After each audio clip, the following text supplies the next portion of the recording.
Born in the motherland, raised in America. America, America, America. Born in the motherland, raised in America. America, America, America. Born in the motherland, raised in America. America, America, America. Born in the motherland, raised in America. America, America, America. Born in the motherland, raised in America. Black-faced kid with an Asian bowl haircut. Kids made fun cause the hair wasn't fair enough. Mom said, don't ever let them see a tear, son. Father works hard for us. Compared to back home, this is marvelous. Credit card got some brand new shoes for you. Bank loan bought a brand new car for us. Fast food number 5 in the drive-thru. Oh, large fries on the side too. Hot mustard sauce on the side. Aircon blast if we wait in the line. Welcome to America, land of the free.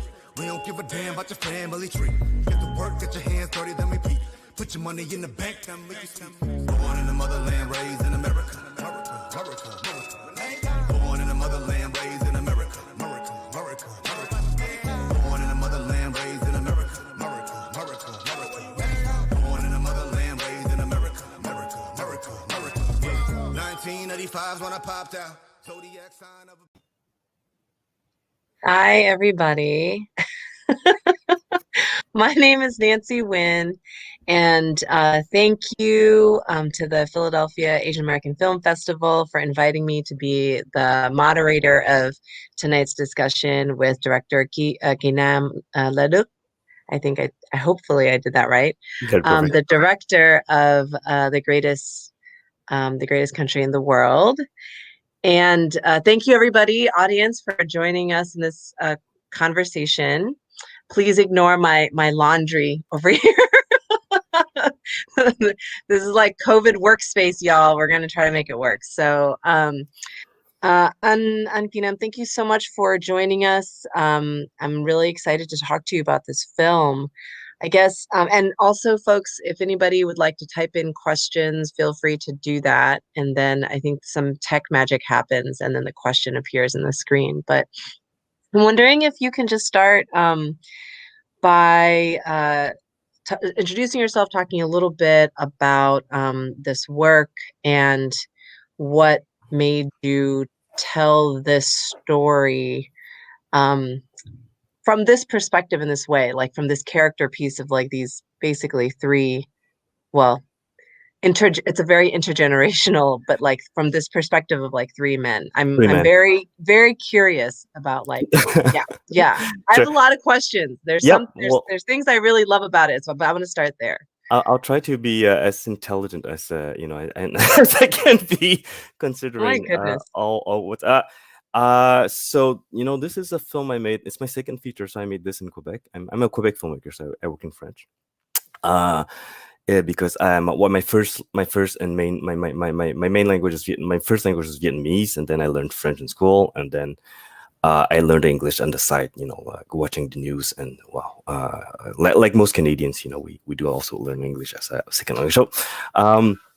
So this film was I always wanted to make a film about my generation, or the Vietnamese both people generation, right, which are my parents' generation. So and it's not like we have a lot of money to make films in Quebec. Some of us do, but I don't have access to the same budget that I guess someone like Xavier Dolan or like Denis Villeneuve would have. So I knew we had a small budget to do that, and I just didn't know, because there was a time pressure. They're just, to be honest, there's only one person that could do that role, the Vietnamese father in the film, and he's 72 right now, Sean. So it was I was like running against the clock to get the money and make this film, and so that's how it started. And he was the only one. We don't have any other Vietnamese actors of his age. And we looked, we went to France to look for someone else. It's Sean Lu is his actor's name, but his Vietnamese name is Nguyen Thanh Tri. T is his first name, so you can call him by T. It's long story short. Yep, you got it right in the chat. So we are watching the news over here to see what you guys are up to down there. And honestly, a lot of tension was over in Philly, right? The last few days. So, but that's been years now, right? So, I wrote and shot this film during hopefully the first and only Trump tenure. So, Mm, mhm, mhm. yeah, and it joined a little bit of something that was always in my family. I know, Nancy, you must be Vietnamese also, right? Of origin. So uh, I don't know about your parents, but mine always kept some money hidden in the walls because they would now even living here in Canada, which was just like the most peaceful of places when you talk to people. So but my mother would always be hiding some jewelry and some cash, right? In walls or in her closet in holes she would make because of the single trauma of them having left their own country, right, during the war. Uh so I was that's something that's always in the back of my mind, and with this whole thing, which is not only uh it's not only based in the States. You can see it in France and Germany. You can see these more far right, extreme right governments come in power and being more and more popular. So that's something that was kind of it's in the background. So these two things in the backgrounds became that film, which is me just pushing it a little further and imagining that we would have something pretty far righty come up in Canada also. Well, I did want to make sure that folks learned, just as we did, that the greatest country in the world just won the PAF's Jury Award for Best Narrative Feature, Wow. which is really exciting. Congratulations. Thank you. Wow, that's really cool. Thank you, guys. Um, I mean, I didn't know his name was Sean Liu. I loved his character, and I love the interplay between him and this and the other, Mhm. I guess, like The French Canadian. the Yeah, boyfriend yeah. guy. The ex-boyfriend. Um, and yeah, yes, the didn't realize he was ex-boyfriend. So I guess I'm curious, you talked a little bit about your upbringing and how that played into how you wrote like this person's story. A lot of it reflected, I am also, well, I am second generation. My parents had a store. I'm originally from Houston, Texas. Mhm. Very similar, like work the cash register. Yep. It was even like the details of like most of your sales are going to be beer and I know. cigarettes, right? Like I was like, yeah, that's 100% true. Yep. And and just so really interested in how you worked with like things that were like, I don't know the genres, but it was like things that were very, very like small but real, and then interplayed it with these like extreme, like what you're saying, sort of like the extreme, I don't even want to say the extreme outcomes, right? When people are Mhm. talking about closing the border, that's not extreme. Like we're living under COVID, it's happening, you know? Exactly. Yeah. Like the American passport evidently is worth nothing right now. So Exactly. I guess, yeah. So I guess I'm curious, like I think as like a Vietnamese person, and this is why it's so exciting to speak with you. It's really important to see those details sort of reflected in this narrative story that you've created, and in this universe that you're like letting play out too. So I guess I'm just curious, like what kind of yeah, could you tell us about the story around the father, Yeah. and how, what you were thinking as you were trying to like Mhm. replicate what it feels like is very real experiences, Mhm. very intimate details into this sort of like interplay. Yeah, yeah, of course. I mean, well, this being an Asian film festival, we focus a lot on the Asian characters, right? But he is one of the main characters. The other main characters are a mid 30s French Canadian. Probably someone would be progressive person, and a kid. And you depicted him in such a sad way. I Yeah, was well, like, oh, I know it because sorry.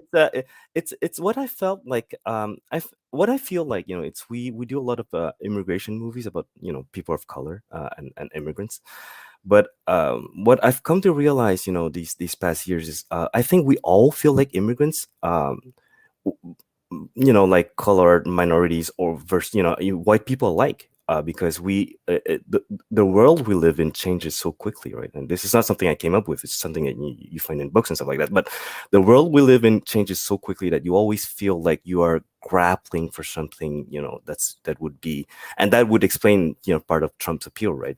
Or people like Trump's is even white people, they would most of people living in the 21st century are just completely lost. I think, it's technology, everything moves so quickly. We have to reinvent ourselves every few years, find another job, so I wanted to depict like like a white male, in my mind, who would be the, like the main drifter, immigrant person in the movie would be the white guy, right? Which is perhaps a little bit audacious, but so I had my Vietnamese older character be like a foil to that guy, right? So, and that comes from personal experiences, because my dad is a huge Trump fan, right? So so, and as is as a lot of we're just discovering this, right? But a lot of Latinos and Asian Americans also like Trump for many reasons. So it wasn't hard for me to just like sketch that character out, having that man be really like a stereotypical like strong man, right? Male-ish type of guy, and having him confront the ex-boyfriend who just see his whole world, like we went through in 2016, right? To see his whole world kind of shift and become something like nightmarish in some way. So I'm sorry, I'm taking a lot of detours in my, No, my no, answer, please. Nancy. This is all very helpful. I mean, I this is what we want. We want to hear from you. so I try to give uh I didn't want to make like a film about just immigrant people being like the good, like the good guys, right? So he's not a bad person in the film by no means, but I try to illustrate that tension between generations, and also how it's not because of our origins that we have a some set beliefs, right? So having Sean play this like tougher older man with this really like almost right wing train of thoughts, it would let me explore that for like because most people who would watch this film are, I believe, progressives, right? So yeah, so that's kind of where it came from. But yes, it does come from personal experience. I was my aunt held a convenience store also in Montreal, so that I grew up there. My mother would just drop me there when she went to work in the weekend and stuff like that. So I could, I grew up in a convenience store, so I kind of know what I'm talking about concerning that Yeah, kind of yeah. stuff. Very similar. I grew up until eight in a convenience store, but in a predominantly Black neighborhood in Houston, Mhm, Texas. mhm, So I guess I'm curious, like your characters, uh, the their primary sort of arc is like these three folks searching for this child's mother. mhm, It's a very male, mhm, like mhm, you're talking about is like coming from like different generations, but from a very sort of like male perspective and all of mhm, those tensions. I guess I'm curious, like what um that is an interesting perspective to play with in this time period. I guess I'm curious, like, mhm, what kind of what has that revealed for you? And then mhm. like what kind of reception have folks had? I mean, other sort of like reactions that have folks had that has been interesting to you based on I think it's a movie where a lot of people can see a lot of things in it, right? It's and it's very apropos these days, because of course having the like when we shot the film, that this it wasn't, there was nothing there was no COVID. There was things were stable in Canada. So as we finished the film, and last year, and then we started off like actually uh getting it out, then COVID hit, and then we were like, whoa, this film is pretty close to a reality. So um yeah, so that's something that people it's I I don't I don't know if people I think it talks to people. I think it talks about hope. It's a question I have. Journalists bring it up. They ask me what it's is there uh, what are we imagining as as a future, as a possible future for what's the alternative, right, to a nationalistic nativist right wing movement where the borders are closed and ethnicity becomes more important and stuff like that. So I don't have an answer. All I can think about is, if you do spend time together and we actually talk it out, because that's what the film is about, right? It's honestly, it's just 2 hours of people just talking, right? So, Yeah, and yeah. that's kind of one I wanted to make, because I feel like in our days and age of, because like the polarized arguments come from everywhere these days. So it's just having people, just so different people sitting together, being being forced to be together, and just speaking, you just having time and spend time together, and learning about one another.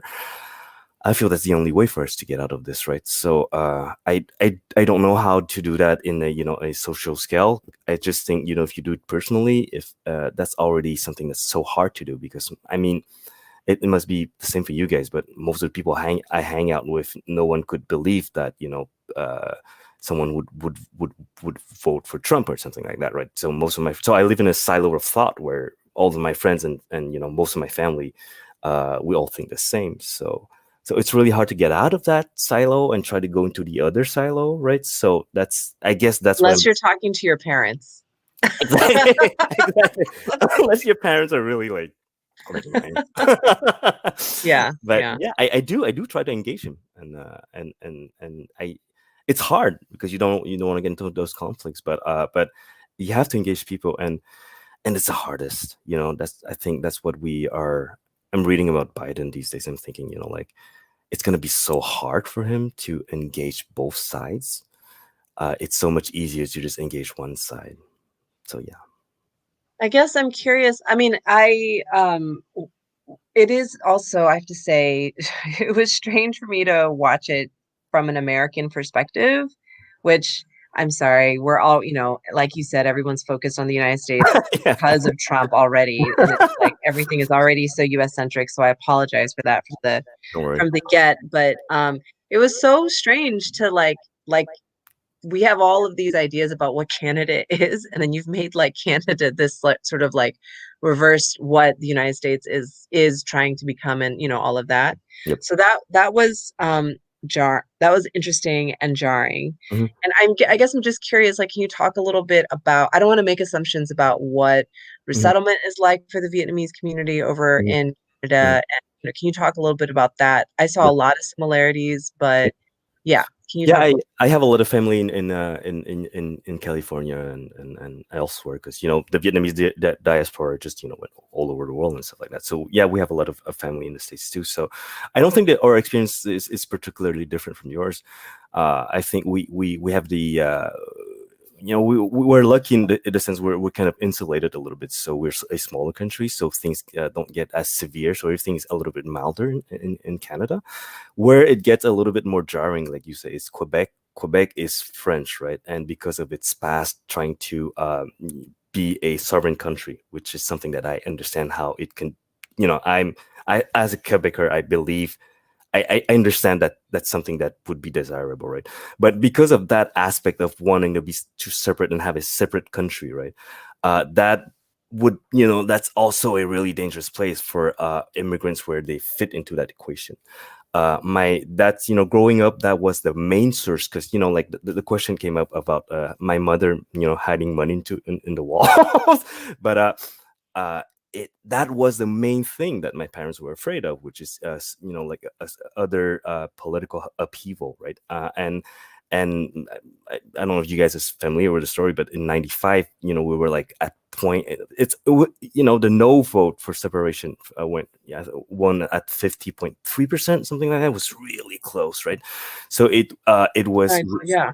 Yeah, it was really scary for them because they thought they would be living it again, like having turmoil, political turmoil, possibly war, and stuff like that happens. So that's something that's always there in Quebec. The atmosphere in Quebec is always like, it's you have to be always careful about where you stand, and even among friends, that's the main question that distinguish us. It's not left and right.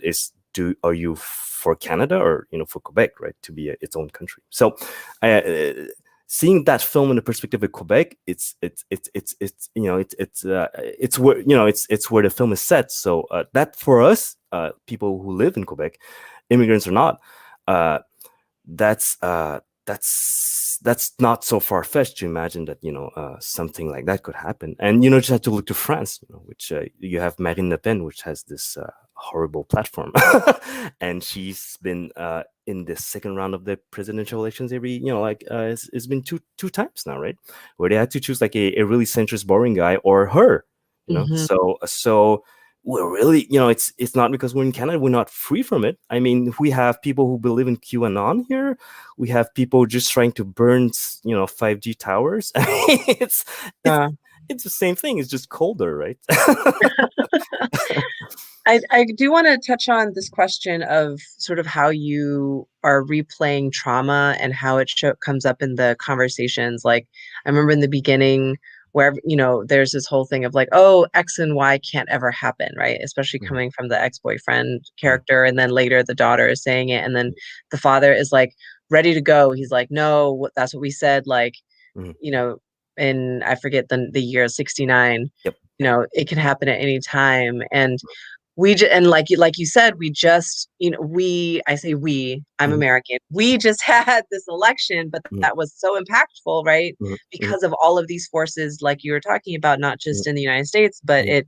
it amplifies in far right spaces all around the world. But I guess I'm just curious, like how, I h- it is really interesting to hear you talk about how like trepidate like how I don't know what the right word is, but how easily things can fracture, and how when you are of a community that experienced it in your lifetime once, Mhm. then trying to figure out how to survive this in such a way that you might experience it again. Mhm. Like, I found that really fascinating.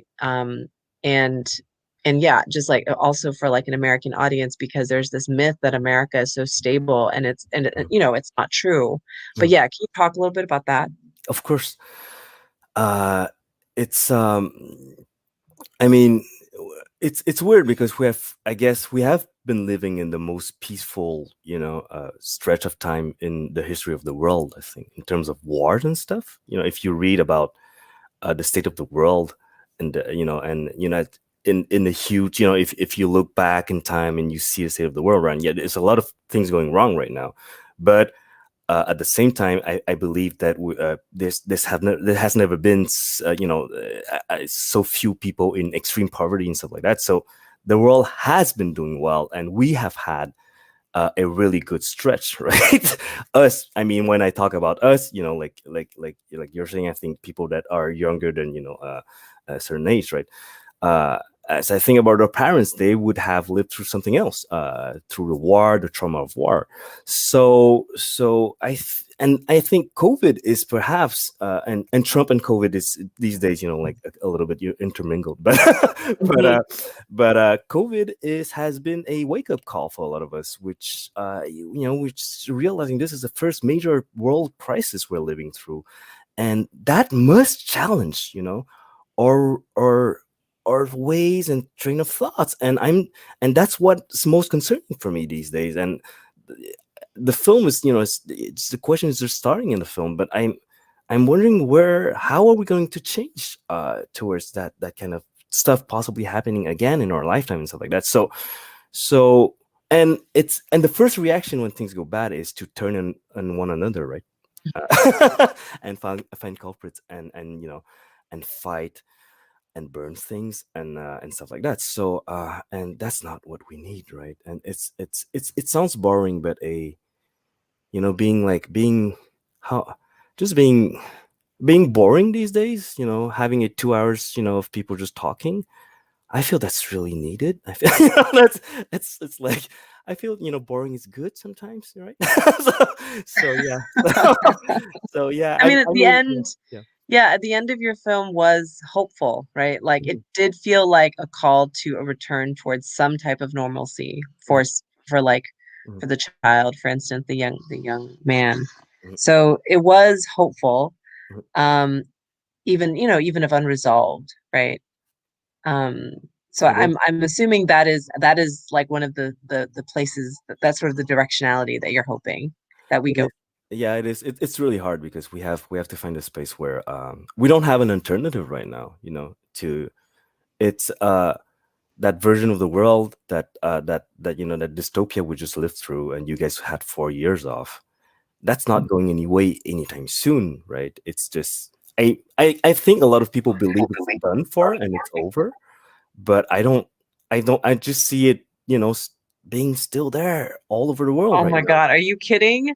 Oh, it's 70 million people voted for like yes, it exactly, is yeah. 100% It yes. is Sorry. still there, guys. It's So very I fresh mean, yeah, still. it's very fresh. It's yeah, 70 million people voted for it. So yeah, there has to be something. There has to be an alternative. I don't know what it is, but there has to be something.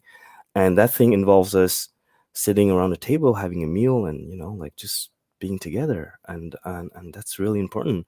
And yeah, that's really, I don't see where how I can bring up children in this world otherwise, because that would be really scary.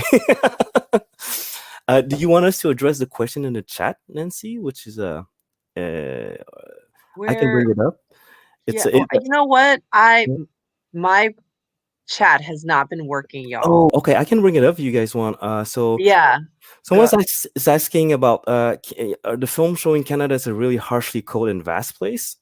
Yeah, thanks, Arzang. What were your considerations with regards to using the aesthetics of geography to depict the displacement? Okay, I didn't want to shoot that film in the winter. For you guys who have made films in the winter, it's not fun.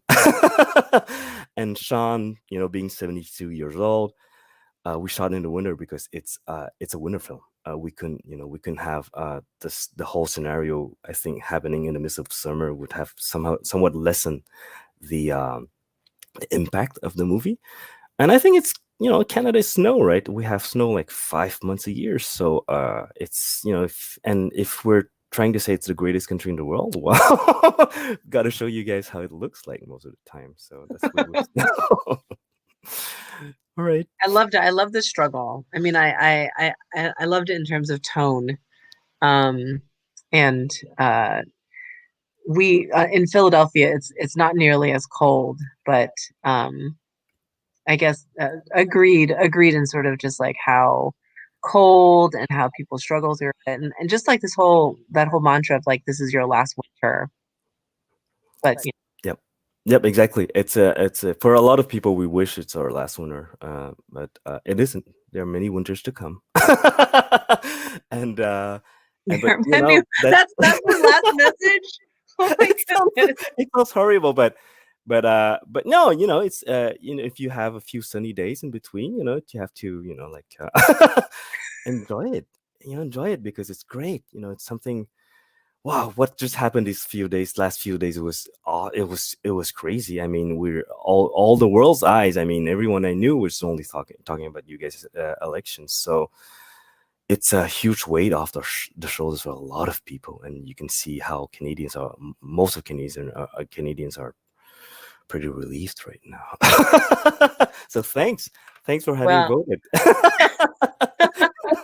well, on that note, just the looking towards the sunny days in between the harsh winters ahead. I really want to thank you, Anki Nam, for your film, for this really important story for these times. And I really want to appreciate everybody at PAF for putting us on, and everybody who's watching for your questions. I'm sorry that I did not see them. By the way, that was my partner that came to the room to like plug my laptop, which was dying.